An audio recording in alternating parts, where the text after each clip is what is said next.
Hi, hello viewers. Welcome back to our channel Mom and Boys Time. இன்னைக்கு நம்ம ஒரு சூப்பரான கேக் ரெசிபி தாங்க பார்க்க போறோம். டோரேமானுக்கு ஃபேவரட்டான டோராயாக்கி ரெசிபி எப்படி வாங்க வீடியோக்குள்ள போய் பார்க்கலாம்.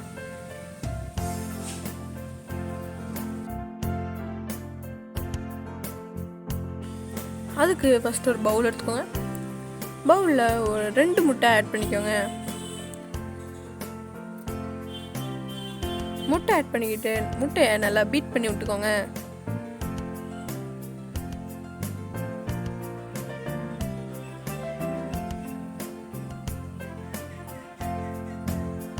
இப்போ நம்ம நல்லா பீட் பண்ணி எடுத்துக்கிட்டோம்.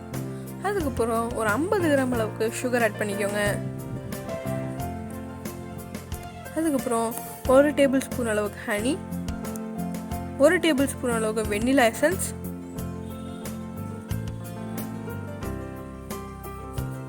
ஆட் பண்ணிக்கிட்டு நல்லா அதை பீட் பண்ணி விட்டுக்கோங்க. சுகர் நல்லா கரைஞ்சி வர வரைக்கும் பீட் பண்ணிக்கிட்டு இப்போது 1 டேபிள் ஸ்பூன் அளவுக்கு பேக்கிங் பவுடர், அதுக்கப்புறம் 1/2 டேபிள் ஸ்பூன் அளவுக்கு பேக்கிங் சோடா, அதுக்கப்புறம் நீங்கள் எந்த கப்பில் சுகர் எடுத்துக்கிட்டீங்களோ அதே கப்பில் 1 கப் அளவுக்கு ஆல் பர்பஸ் ஃப்ளார் ஆட் பண்ணிக்கோங்க. அதாவது மைதா மாவை ஆட் பண்ணிக்கிட்டு நல்லா அதை பீட் பண்ணி விட்டுக்கோங்க. நீங்கள் 50 கிராம் சுகருக்கு 100 கிராம் அளவுக்கு மைதா ஆட் பண்ணலாம் போதும்.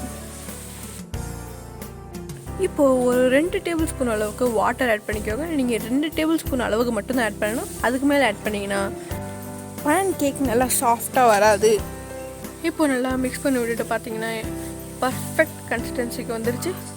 இப்போது நம்ம ஸ்டஃப்டு பண்ணுறதுக்கு அதுக்கு நம்ம ஒரு கம்ப்ளீட் பிளாக் சாக்லேட் எடுத்துக்கிறோம். அந்த சாக்லேட்டை பவுலில் வச்சுக்கிட்டு கீழே ஹாட் வாட்டர் வச்சு 1 டேபிள் ஸ்பூன் அளவுக்கு பட்டர் ஆட் பண்ணிக்கிட்டு டபுள் பாயிலிங் மெத்தடில் அதை நல்லா மெல்ட் பண்ணி விட்டிங்கன்னா இந்த மாதிரி சாக்லேட் ஈஸியாக ரெடி ஆயிடும். இந்த வீடியோ நான் ஏற்கனவே சாக்லேட் எப்படி மெல்ட் பண்ணுறதுன்னு போட்டிருக்கேன். ஆனால் நம்ம டோரா கேக்கு தேவையான பேன் கேக் எப்படி செய்யணும்னு பார்க்கலாம். வச்சுக்கோங்க. பேனில் ஸ்ட்ரைட்டாக நீங்கள் எண்ணெய் ஆட் பண்ணக்கூடாது. ஒரு ப்ரஷ் வச்சு நல்லா எண்ணெயை அப்ளை பண்ணிக்கோங்க. அதுக்கப்புறம் நீங்கள் எடுத்து வச்சுருக்க மாவை ஆட் பண்ணிக்கோங்க. அதில் ஆட் பண்ணிக்கிட்டு எதுவும் நீங்கள் தேய்ச்சி விடணும்லாம் அவசியம் இல்லை. இப்படி ஆட் பண்ணிக்கிட்டு நல்லா பபிள்ஸ் வர வரைக்கும் வெயிட் பண்ணிக்கோங்க.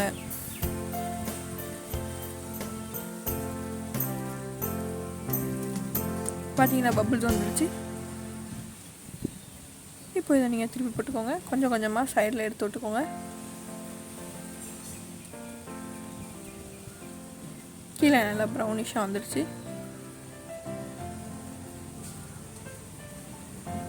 பார்த்தீங்கன்னா நம்ம டோராக்கி எப்படி வச்சோம் நல்லா உப்பி வரும்.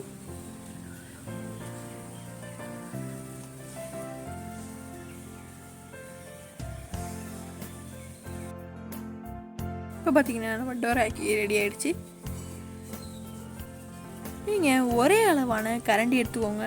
டோராக்கிக்கு தேவையான பண்ணு செய்யும்போது ஒரே அளவான கரண்டி எடுத்துக்கோங்க.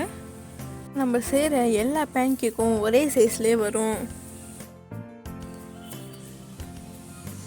இப்போ இதுவும் நல்லா பபுள்ஸ் விட்டு வருது. இப்போ நீங்கள் அதே மாதிரி இதையும் செஞ்சுக்கோங்க. பார்த்தீங்கன்னா இது நல்லா உப்பி வருது.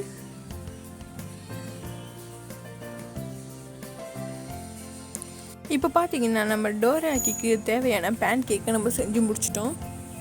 இப்போது நம்ம அதை எப்படி ஸ்டஃபிங் பண்ணுறதுன்னு பார்க்கலாம். அதுக்கு ஃபஸ்ட்டு நம்ம செஞ்சு வச்ச சாக்லேட்டை இதில் ஆட் பண்ணி நல்லா அப்ளை பண்ணி விட்டுப்போங்க. உங்கள்கிட்ட சாக்லேட் இல்லைனா நீங்கள் நியூட்டல்லா, ஹர்ஷியஸ் சிரப் இது கூட ஆட் பண்ணிக்கலாம். உங்கள்கிட்ட எதுவுமே இல்லைனா நீங்கள் சாதாரண ஃப்ரூட் ஜாம் கூட ஆட் பண்ணி நீங்கள் கொடுக்கலாம்.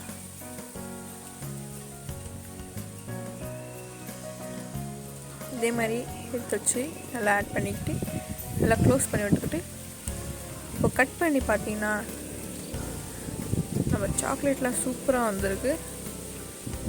இப்போ பார்த்தீங்கன்னா நம்ம சாக்லேட் நல்லா ஸ்டஃப்டாகி வந்திருக்கு. நம்ம பேன் கேக்கு நல்லா சாஃப்டாக வந்திருக்கு.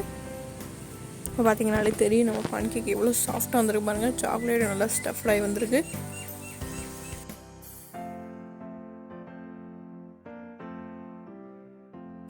பார்த்தீங்கன்னா நம்ம டோராக்கி சிம்பிளாக நம்ம ரெடி பண்ணி முடிச்சிட்டோம். இதை நீங்கள் உங்கள் வீட்டில் உள்ள கிட்ஸுக்கெலாம் செஞ்சு கொடுங்க. அதை நாங்கள் விரும்பி சாப்பிடுவாங்க. இந்த டிஷ்ஷை கண்டிப்பாக உங்கள் வீட்டில் செஞ்சு பாருங்கள். செஞ்சு பார்த்துட்டு எப்படி வந்துச்சுங்கிறத கமெண்ட் பாக்ஸில் கமெண்ட் பண்ணுங்கள். இந்த வீடியோ உங்களுக்கு பிடிச்சிருந்தா லைக் பண்ணுங்கள், ஷேர் பண்ணுங்கள், சப்ஸ்கிரைப் பண்ணுங்கள். மறக்காமல் பக்கத்தில் உள்ள பெல் ஐக்கனை கிளிக் பண்ணிக்கோங்க. தேங்க்ஸ் ஃபார் வாட்சிங்.